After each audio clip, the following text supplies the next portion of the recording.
Terbaru kasus Subang, pengacara Yosef tiba-tiba temui Kepala Desa Jalan Cagak diskusi soal Danu.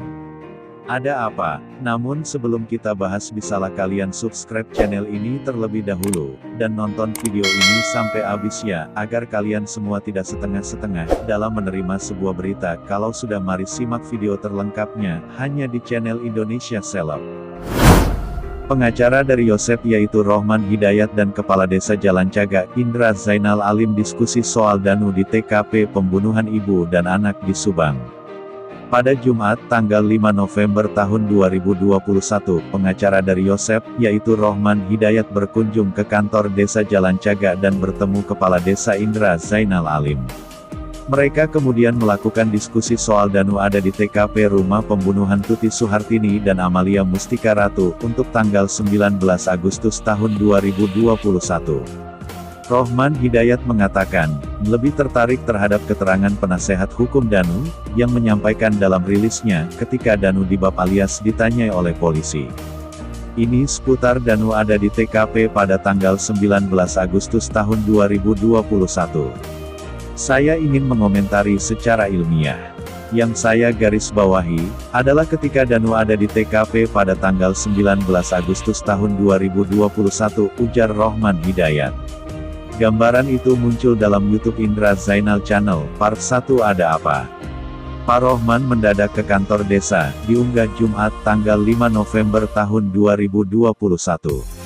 Antara Indra Zainal Alim dan Rohman Hidayat tamak akrab karena sebenarnya satu profesi, karena sehari-harinya Indra Zainal Alim juga berprofesi pengacara.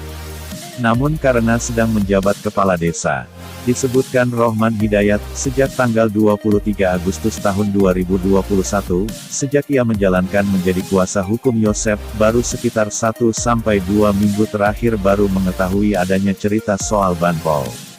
Itu pun, katanya, berdasarkan rilis dari penasehat hukum. Ini yang membuat dirinya tertarik menelusuri.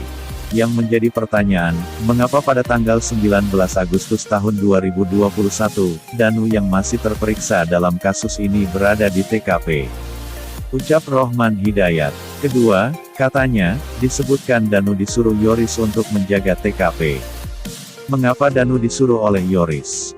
Padahal lokasi itu sudah diberi polis lain, alias dilarang melintas, tanya Rohman Hidayat. Menurut dia, dalam persoalan ini sudah terjadi overlapping. Pertama, ketika suatu lokasi menjadi TKP, setelah polis lain dipasang, di situ adalah kewenangan penyidik. Rohman Hidayat menilai, ketika Yoris menyuruh Danu mengawasi TKP, itu sudah overlap. Harusnya, ketika sudah diketahui TKP, jangankan pihak Danu, yang bukan siapa-siapa terhadap objek TKP, Pak Yosef sendiri klien saya, yang jelas pemilik tanah dan rumah itu, tidak boleh masuk ke TKP, ucap Rohman Hidayat. Persoalannya, kata Rohman Hidayat, adalah orang lain yang terperiksa, yang ketika diklarifikasi ada anjing pelacak mengarah ke Danu, kenapa ada di sana, dan ini menjadi pertanyaan besar. Menurut Rohman Hidayat, ini menjadi jelas pelanggaran hukum pasal 221 KUHP, bukan delik aduan tapi delik murni. Hal itu diiyakan Indra Zainal Alim. Namun ketika Danu menemukan sejumlah barang ketika membersihkan bak mandi, seperti gunting, kaca, di TKP, sebenarnya itu bisa menjadi petunjuk bagi polisi. Bisa saja, perkara ini menjadi berlarut-larut, karena ada orang di luar penyidik datang ke TKP. Saya berharap polisi jangan mengambil keputusan yang mengambang, tetapkan saja Danu sebagai tersangka melanggar pasal 221 ayat 2, setidaknya jelas kapasitasnya, ucap Rohman Hidayat. Nah, kalau Danu memang ada yang menyuruh, siapa yang menyuruhnya?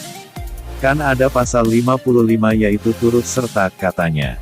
Karena itu, menurut Rohman Hidayat, yang menyuruhnya harus ditetapkan sebagai tersangka, juga yang disuruhnya, ujarnya. Menanggapi keterangan Rohman Hidayat, kemudian Indra Zainal Alim mengatakan, sebelum ada oknum Banpol itu, Danu tidak masuk ke TKP. Tapi ia ada di luar, memperhatikan. Terlepas itu mau apa dan maksudnya apa, kita berpikiran positif, ujar Indra Zainal Alim. Kata Indra Zainal Alim, kemudian Danu dipanggil oleh Banpol itu untuk dimintai bantuan untuk membersihkan bak mandi. Dan bagaimana menurut kalian? Silahkan tinggalkan komentar kalian semua dan tunggu video-video saya selanjutnya hanya di channel Indonesia Seleb.